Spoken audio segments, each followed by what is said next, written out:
लक्ष्मण जी, अब 3 दिन बीत गए, लेकिन शकुन प्रभु की प्रार्थना नहीं हुई। इसमें तो प्रभु का अपमान है। सुग्रीव जी, भैया ने आज्ञा देकर मेरे हाथ बांध दिए हैं, इसलिए मैं कुछ नहीं कर सकता। याचना करने की भी कोई सीमा होती है। सच है, बिना शक्ति के कोई जीत नहीं होती।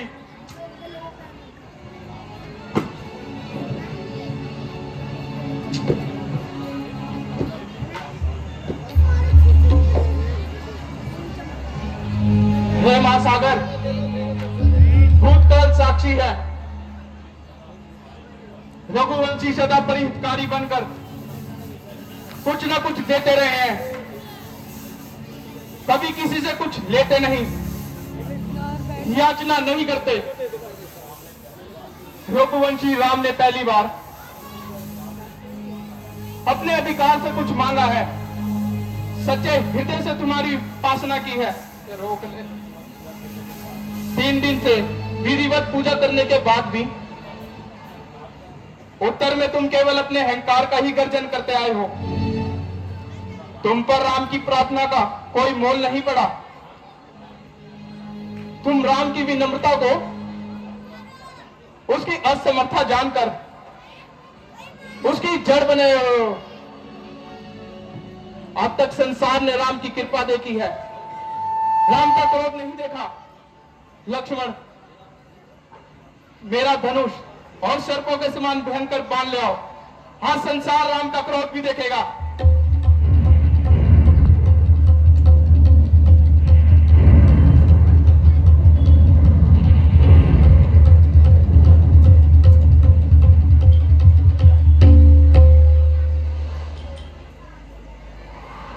भैया,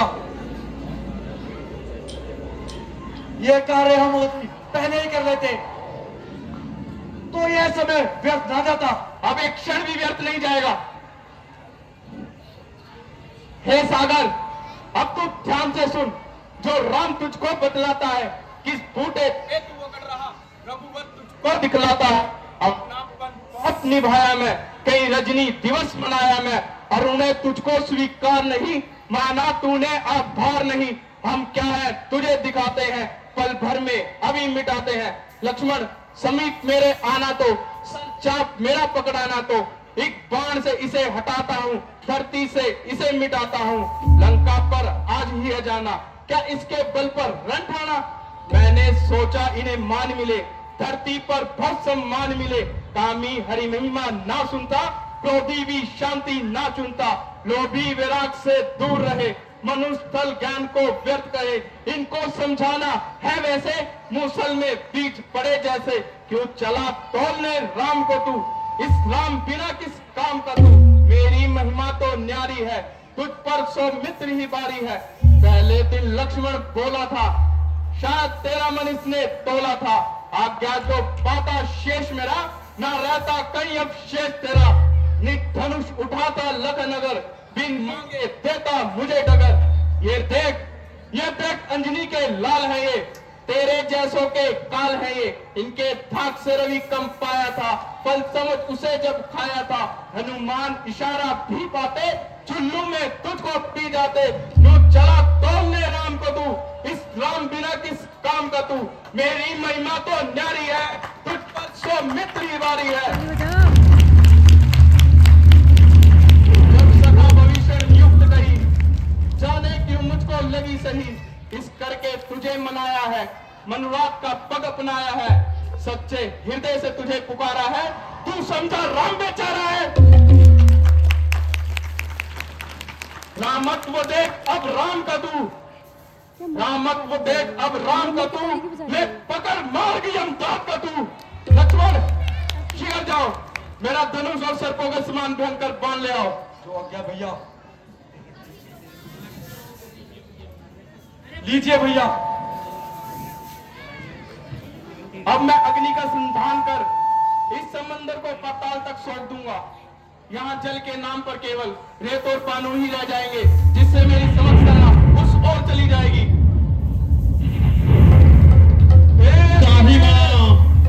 त्राहि माम प्रभु, क्षमा करो प्रभु, क्षमा करो मेरे अपुन, क्षमा करो प्रभु।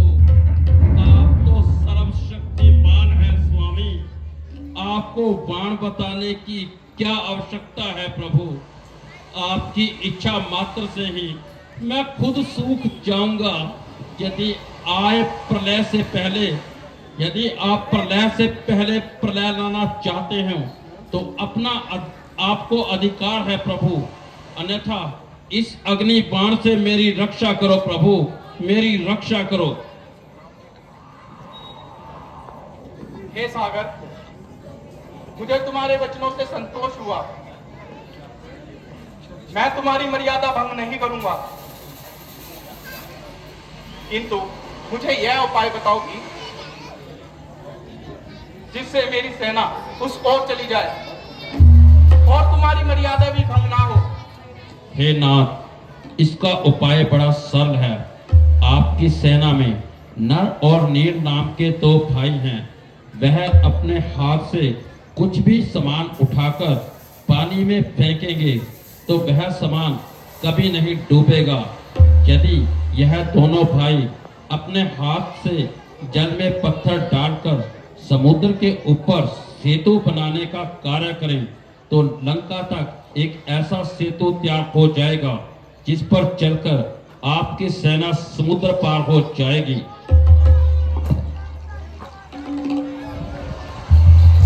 हे रत्नाकर,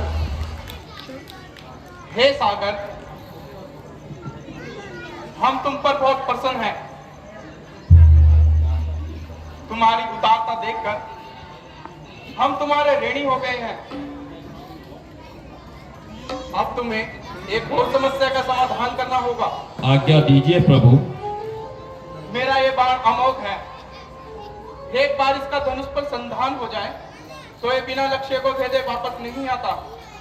आप कृपया करके ये बताइए कि मैं इसको कौन सी दिशा में छोड़ूं?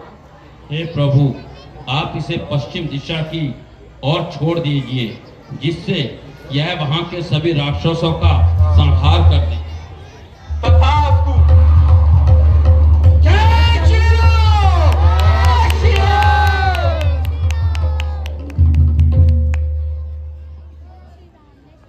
महाराज सुग्रीव,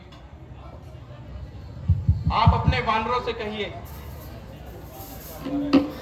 इसी समय सेतु बांधने का कार्य शुरू करें। इस सेतु निर्माण में सभी कार्य नर और नील की आज्ञा अनुसार किए जाएंगे।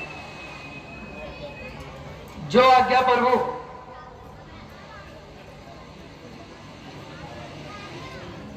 सुग्रीव जी, मेरे आराध्य देव भगवान शिव की अनुकंपा से इस संसार के सभी दुख कर्म सहज हो जाते हैं। मुझे प्रेरणा हुई है कि जिस स्थान पर अथाह सागर को पार करने वाले एक विशाल समुद्र सेतु का निर्माण कर रहे हैं। मैं अपने राधादेव प्रभु विग्रह की स्थापना करूं तथा उनका अभिषेक करके उनकी पूजा करूं। आप सब लोग जब तक सेतु निर्माण कार्य में व्यस्त रहेंगे मैं अपनी पूजा करता रहूंगा। इसलिए सुग्रीव जी, आप एक पुरोहित भेजकर विद्वानों और पुरोहितों को यहां बुलाने का प्रबंध करें, जो शास्त्र विधि के अनुसार शिवलिंग की स्थापना और विधिवत पूजा करवाएं।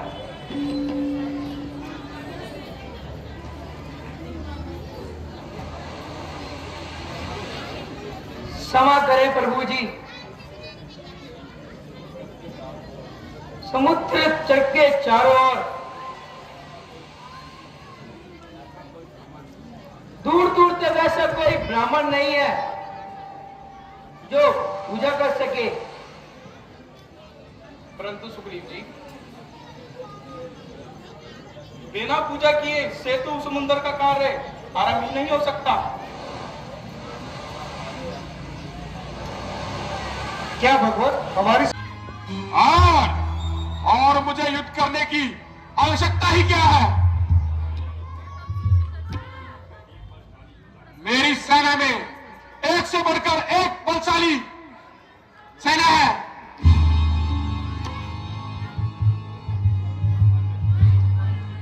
जो क्षण भर में तुम्हें और तुम्हारे सेना को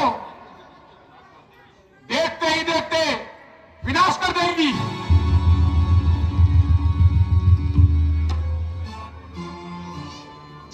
इस युद्ध में लाखों लोग अपना बलिदान देंगे एक स्त्री के लिए। रावण, यह युद्ध केवल एक स्त्री के लिए नहीं,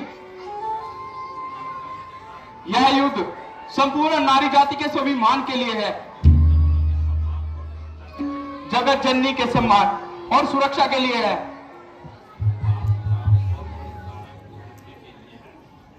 आचार्य और घृण कार्य को रोकने के लिए है। रावण, जहां तक प्रसन्न सैनिक बल का है, हमारी सेना का एक दूत अशोक वाटिका को उजाड़ गया, लंका में आकर तुम्हारे पुत्र अक्षय कुमार को मार गया। देखते ही देखते तुम्हारी सोने की लंका अग्नि को भेंट चढ़ा गया। यह हमारी सेना का छोटा सा प्रमाण था रावण, छोटा सा प्रमाण था।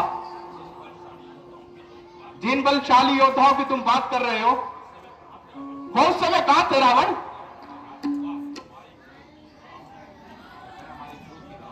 वह हमारी भूल थी राम।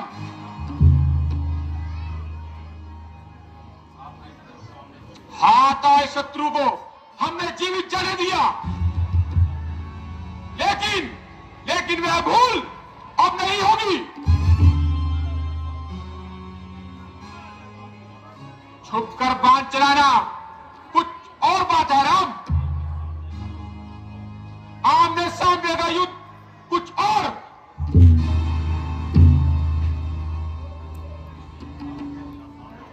जब युद्ध भूमि में तेरा रावण से सामना होगा, मेरी तलवार का एक बार भी तुम सहन नहीं कर पाओगे।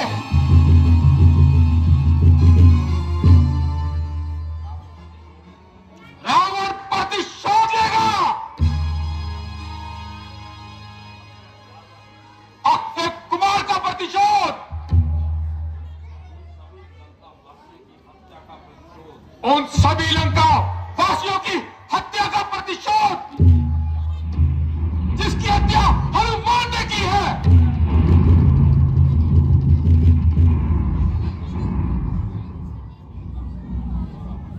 सुनो रावण, सभी समस्याओं का समाधान युद्ध और प्रतिशोध नहीं होता। युद्ध का परिणाम कुछ भी हो सकता है, हार या जीत, लेकिन विनाश निश्चित है रावण। सीता हरण के बाद मेरे मन में द्वेष था, क्रोध था, प्रतिशोध था, परंतु यह सोचकर कि इस पृथ्वी पर सभी जीवों का जन्म ईश्वर ने दिया है, लेकिन कुछ लोग अज्ञानतावश अपने शस्त्रों का प्रयोग कर और अपने साथी जीवों को मौत के घाट उतारते हैं। इसलिए रावण अभी भी इस युद्ध को टाला जा सकता है। यदि तुम मेरी पत्नी सीता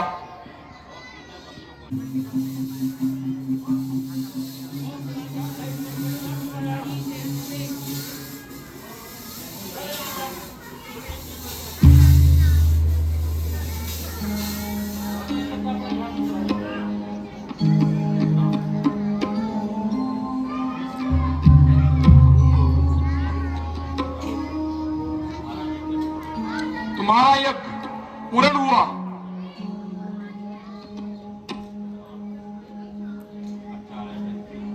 हे आचार्य, यद्यपि मैं चक्रवर्ती महाराज दशरथ का पुत्र हूं, परंतु आज इस अवस्था में नहीं हूं कि आपकी दशा रूप में आपको कुछ दे सकूं। उदारतावश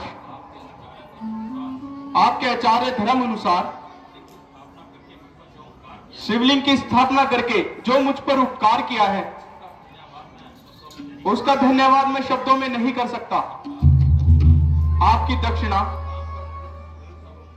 राम पर ऋण स्वरूप रहेगी। भविष्य में आपको कभी भी मेरी सहायता की आवश्यकता होगी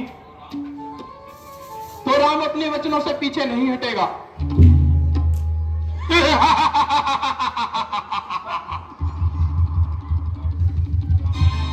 हे ब्राह्मण देवता, अब मुझे आशीर्वाद दीजिए।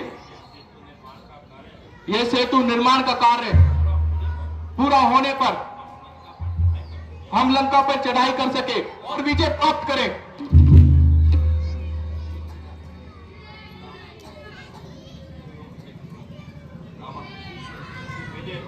विजयी भव।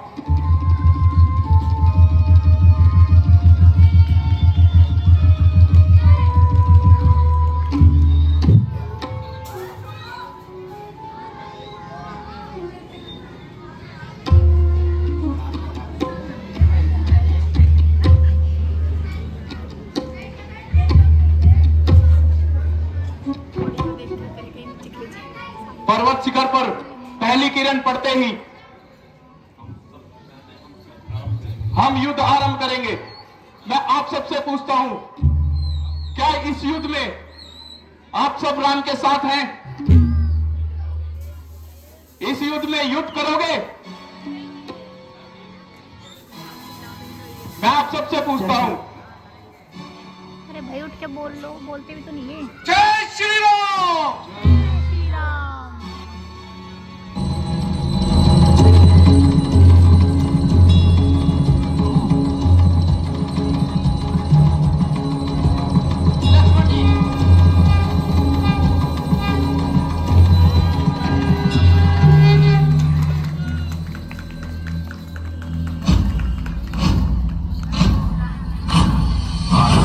प्रचंड बोल मस्तकों के झुंड, आज जंग की घड़ी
जीत की हवस नहीं, किसी पे कोई वश नहीं, क्या जिंदगी है ठोकरों पे मार दो। मौत अंत है नहीं तो मौत से भी क्यों डरे, ये जाके आसमान में दहाड़ दो। आरंभ है प्रचंड बोले मस्तकों के झुंड, आज जंग की घड़ी की तुम गुहार दो। आन बान शान या की जान गाँव गान, आज एक धनुष के बाण पे उतार दो। आरंभ है प्रचंड। मैं आप सबसे पूछता हूँ, क्या इस युद्ध में तुम न्याय और राम के साथ लड़ोगे?